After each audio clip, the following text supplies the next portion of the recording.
Our deepest fear is that we are powerful beyond measure. You have to trust in something. Your gut, destiny, life, karma, whatever. I have a dream that one day. Your playing small does not serve the world. It's not just in some of us, it's in everyone. Because we are liberated from our own fear. Huge. I don't even know where I would begin. Oh, I hear that a lot. If you want to change the world, don't know how to begin. Welcome to the Restless Real Estate Podcast, powered by ComingSoonHomes.com, where we don't play real estate, we sell it. So, there has been a lot of chatter lately about this Amazon Realogy partnership. So, today's episode is going to be episode 25. We are 25 episodes in to Restless Real Estate, which I can't believe. And agents tuning in from all over the U.S., all over Canada. We have some coming out of Mexico, I saw, and some French, surprisingly. So we got people from all over the country tuning in, and we're grateful for everybody to constantly come back and listen to us. But there has been a recent outbreak, per se, that Amazon is entering real estate with having a Realogy partnership. And according to Jeff Andrews with Curbed, he basically stated that Amazon is hoping to jumpstart its smart home and home services businesses by partnering with Realogy. So Marty, what do you know about Realogy? They have the roots in real estate as my particular brand does, but neither do I think that any one brand has really a leg up on this challenge. And you know what? I think not scared, but fear. Yeah, Amazon's a big name. It's a big platform. And it would be ridiculous to think that real estate is going to remain the same when you got Amazon, you've got Zillow, Open Door, so many companies now. And they've got more money than most real estate agents do, don't you think? Yes, they do. Millions and billions worth. Yeah. And if I'm not mistaken, Marty, isn't a lot of that funded from overseas? What do you know about where a lot of these tech companies are funded? Where are they getting their money from? Well, it is venture capitalists, and at some point in time, venture capitalists want to make a profit. Right now, we're hearing that they're starting these companies and they're buying in their market share, which is a great way if you can do it. I wish I could open up my real estate company every morning and say, you know what, I don't care about making money. That's what Compass has said. They're not into profit right now. What is that? It's almost socialism in real estate, but I don't want to get political on you. But my really big thing is when you have something that gives you fear. And, those of us who make a living in real estate and love this industry and, frankly, love our business, I just got one piece of advice. Don't run from fear. Step into it. I mean, boldly step into it and figure out what you can do differently. And it's got to affect your business. And I believe it will affect your business when it comes right down to customer service. So what was business like 25 years ago? When you first dipped into real estate, what was customer service like then compared to now, compared to what it needs to be? Okay. What it was like then is probably very similar to what it is now in a lot of ways, because it really depended on the agent and their level of customer service. I was one of the first people to ever have an assistant, for example. So before you have an assistant, you are the assistant. You're doing every jot and tittle of the deal. And with some customers, that can be a 40-hour-a-week job from the time you sell a home till you get it closed. So that's not the most productive means of spending your time when you're a high-producing real estate agent. Mm-hmm. So you still had agents then that were very good at customer service, and you had agents that were very poor at customer service. So I think what this is going to do, honestly, in real estate, is it's going to create a corporate environment by these companies that are big enough to hire a big hundreds. I read the statistics. I think it was Open Door that they moved a couple hundred people from California to Phoenix, but they can have that huge customer service. You think Amazon's got customer service? They got customer service. They care about the experience. So what I think in the long run is those of us, we've been talking about this forever, Deborah, about the wow experience. It's just very few people have really created the wow experience. Is that something that you and your team are known for in the Raleigh, North Carolina market? Well, I certainly we're not perfect, and certainly it's something I work on every single day. I have had some very good feedback lately, and I'm proud of that. But you never rest on your laurels when it comes to customer experience, because you got to change it every day, because life is going real fast. Everything's changing right now. So you got to step up.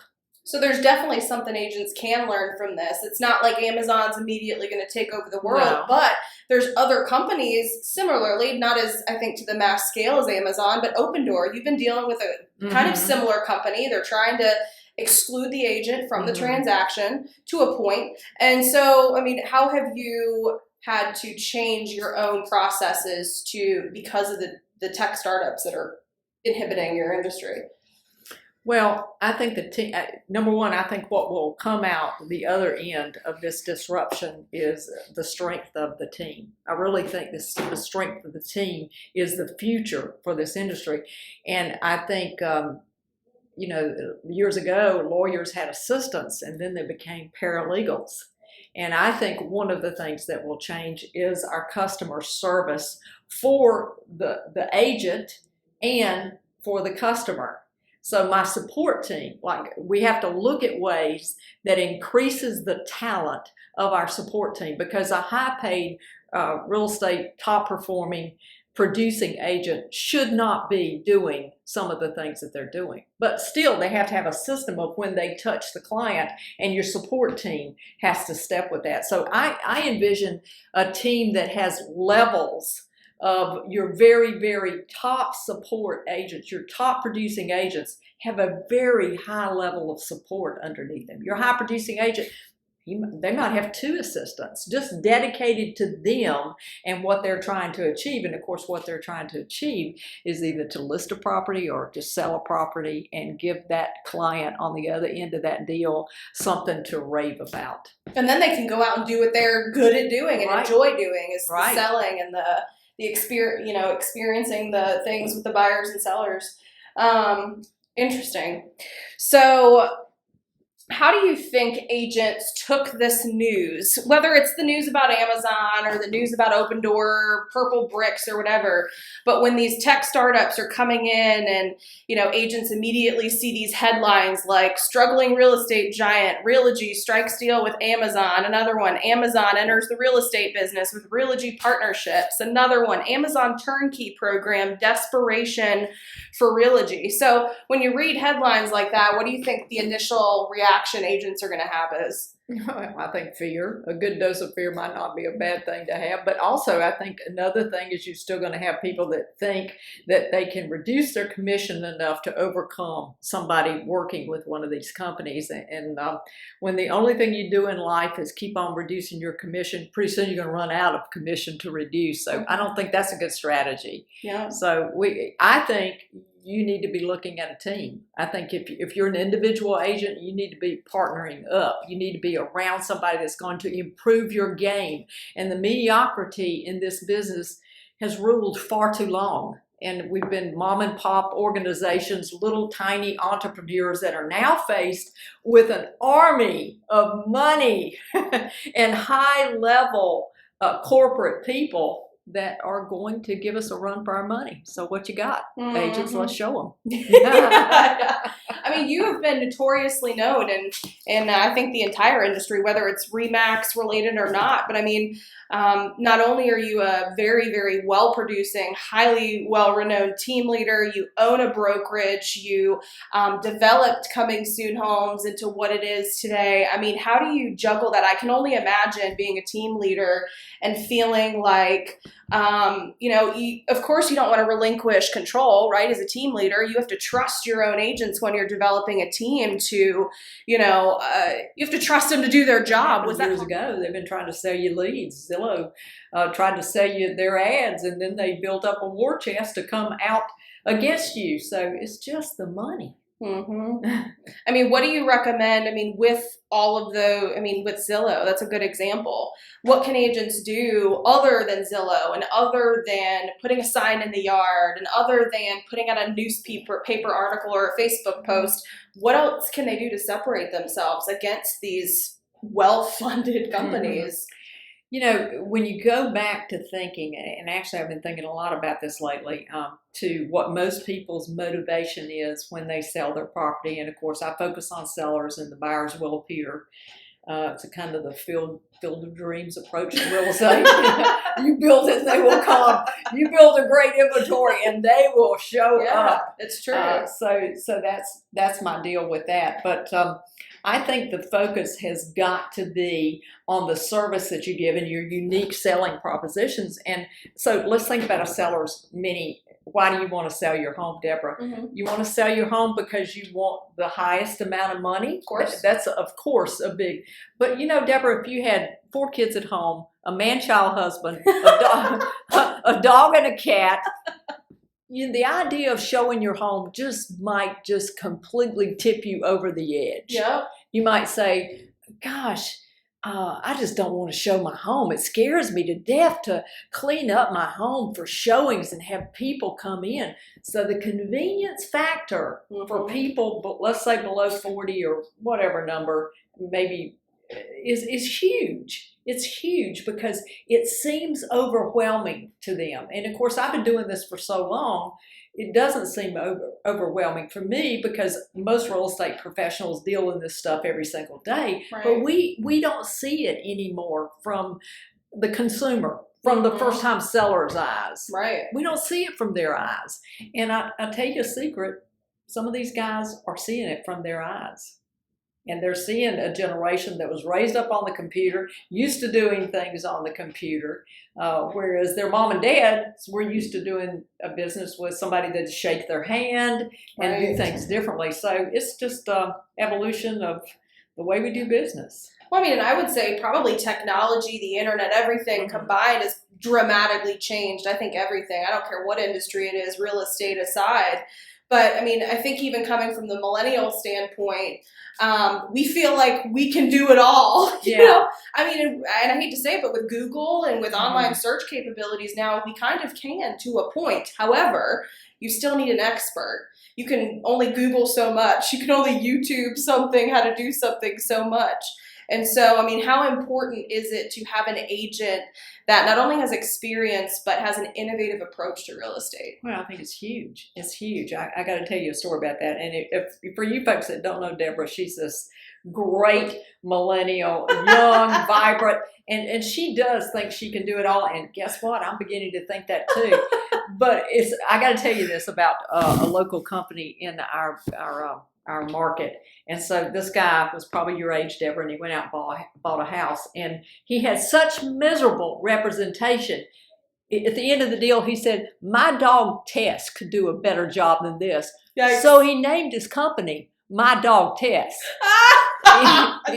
MTD. Now, I don't think they're in business anymore, but the point still holds. Is you work with some of these guys out there in real estate, and you think, man, I can do a better job than this, and who could blame them? So I welcome the challenge that I think it's going to create in our industry, because I think what's going to come out the other end is going to be a polished professional that will make us all proud that we're in this industry. And anyone that knows this industry well knows that the scale from low to high is mostly below 50%. I mean, and how can you kind of compare? I mean, you have experience in the industry. You've seen the shifts happen literally in front of you. You've experienced them for yourself.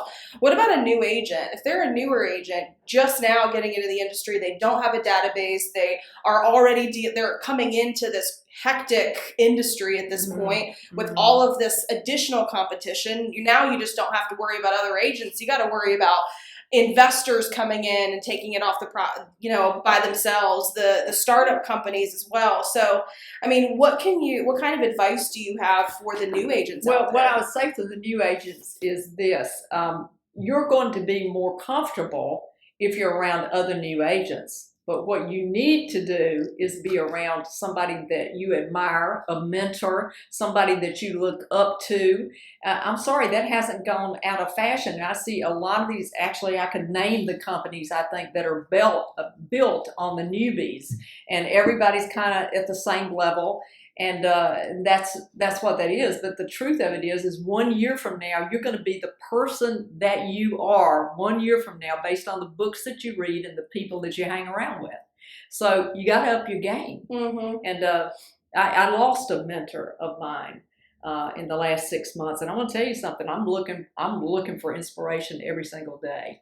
So even with your experience in the industry, I mean, I always get that vibe from you that it's never good enough. I'm always going to keep going. I mean, and I love that. And I feed off of that because I don't think, even if you're Amazon and you are one of the top 4 companies in the entire world and you're still not good enough. There's still issues with Amazon. I mean, this new program that they're going to come in is, the new program that they're rolling out is going to have kinks and flaws. Sure. Open Doors had kinks and flaws. There's been things that have happened that, we've seen with Open Doors. Some things are kind of a little offsetting sometimes. Mm-hmm. So, with the newer agents and when it comes to listings, how critical is it for them with that unique selling proposition and customer service? Well, I think the unique selling proposition is going to have to get you in the door and close the deal. So what do you do differently than your competitor doesn't do? And of course, our team strategy, one of our unique selling proposition, probably our strongest, is we're the team that's going to fight for your equity. We're going to get you the most money for the sale of your home, which is for you and for your family, and not from an iBuyer and iInvestor. So what we do is Coming Soon Homes, and I'm so proud of it because I know it makes a critical difference. Because the launch of your home, the way you enter the real estate market as a new listing, is not done well by most of your competitors. So if you have a new way of introducing your listing, which is through Coming Soon Homes, and it's a heck of a lot more than just a dumb sign that says Coming Soon and doesn't go anywhere. Yeah. It's a national link too, and it's growing every single day. So that's part of it, but it's a strategy. It's a strategy. It's a marketing strategy for entering the market. You don't go to a party Saturday night the way you got out of bed Saturday morning. I would hope not. You put some fluff to it. At least do my hair. I'm thinking you do a lot more than that. That is true. It's the way you walk, the way you talk, the way you enter the market is just so critical. And then what does your agent know about the market? Right now we're in the fall market. That's a completely different strategy than the spring market. Mm-hmm. Now I know how to make the fall market, but if you were to go to the store right now, what has it been? In our market, we've had 100-degree weather. Yeah, gosh, here. And then some. But did you go to the store and try to buy anything lately? What they're trying to sell you a winter coat. Yeah. Because they're in the next season. And that's where we are right now. Right now, I'm working on sales that need to sell and close by the end of this year. And that's huge. You got to know your market. And we spend a lot of time knowing our market. And that helps us with the launch. When we launch, we do an avatar of the most likely buyer for that property. Mm-hmm. We do Facebook projections that show us who those likely target buyers would be. We do a lot to sell the sizzle instead of the steak. I love that. We sell the sizzle so that the seller, when they finally do open those doors, we got a crowd going on. It's almost like an auction. And if you've ever had a listing in your life and had the first week of activity, you take that listing, and if that listing didn't sell within a reasonable period of time, and in my market right now, if it's below $350,000, if it hadn't sold in 2 weeks, something's wrong with it. Mm-hmm. Something's wrong. Now that's my particular market. So if I'm having that same conversation within the first 10 days, now if that listing has languished on the market for 4 months, That's not a good look. Not at all. That's No, not no. a good conversation. And my seller doesn't have the negotiating power. And what am I in business to do? I'm in business to give my seller the best of this market that they can possibly do. The average agent is in business to get his commission check in his pocket. That is agent focused. Coming Soon Homes is focused on the seller and the strategy to get them the most money. So just in case you couldn't tell, she's a little passionate about that. I would say just a little bit. But I'm going to be honest, Marty, I hear from a lot of agents, oh, my market is on fire right now. Yeah. I don't need Coming Soon. I don't need to do all this extra work to get this home to sell. What do you tell those agents?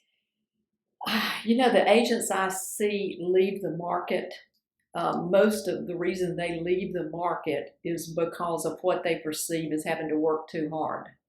And I have, I don't think that's a good look for any professional to be afraid of work. And I am totally convinced because I have known this. If you see most people going one way in life, you need to go the other way. So if most people are saying, hey, my market is on fire, I don't have to do all this stuff. You do something differently, you're going to stand out. So don't go the way. Have there been agents that have shaked their fingers at you and put in, complaints about you and all of that because you've strewn a different way? And how do you deal with that? I love it. I'm like, yes, you welcome it.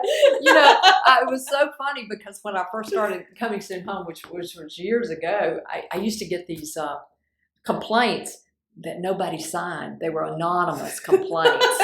And then I would get anonymous complaints sent into the Real Estate Commission, which is really fun. And the Real Estate Commission actually has to, by law, they have to investigate any complaint, whether it's anonymous or not. So it can be the most superfluous complaint. They still have to investigate. So I never will forget one that was anonymous that said, a group of us hard-working agents are out here and we're working together and you've got this listing as a coming soon. And it's just a lot of fun. But the truth of it is I have never used it to double end a deal. Now, I got lots of competitors that do. Yeah. I've got a competitor in my own market that does that. But to me, that's very short-sighted. I got a long view of this business. I'm looking at it for the next generation. And actually, to one of your earlier questions, I'm looking at what you guys are going to do because you're going to build it on my shoulders. And it's going to be 10 times bigger than we ever imagined. I love that.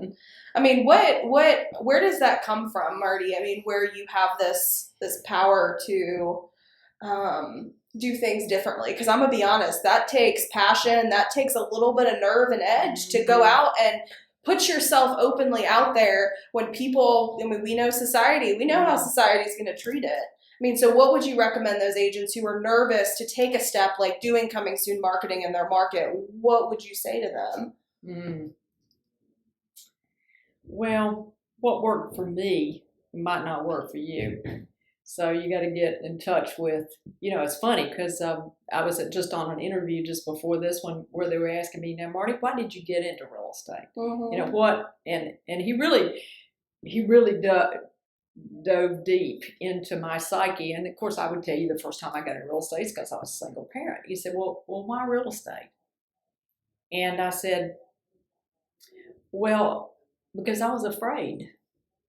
I had 3 children. They were all very young, and I didn't have a college education, and I needed a way to support me and my children, and I didn't want them to suffer because of mistakes that I had made in life. And I cared a great deal about them, so I was scared, and that propelled me into this business because I knew if I could master it, that I'd make as much as a dual income family would.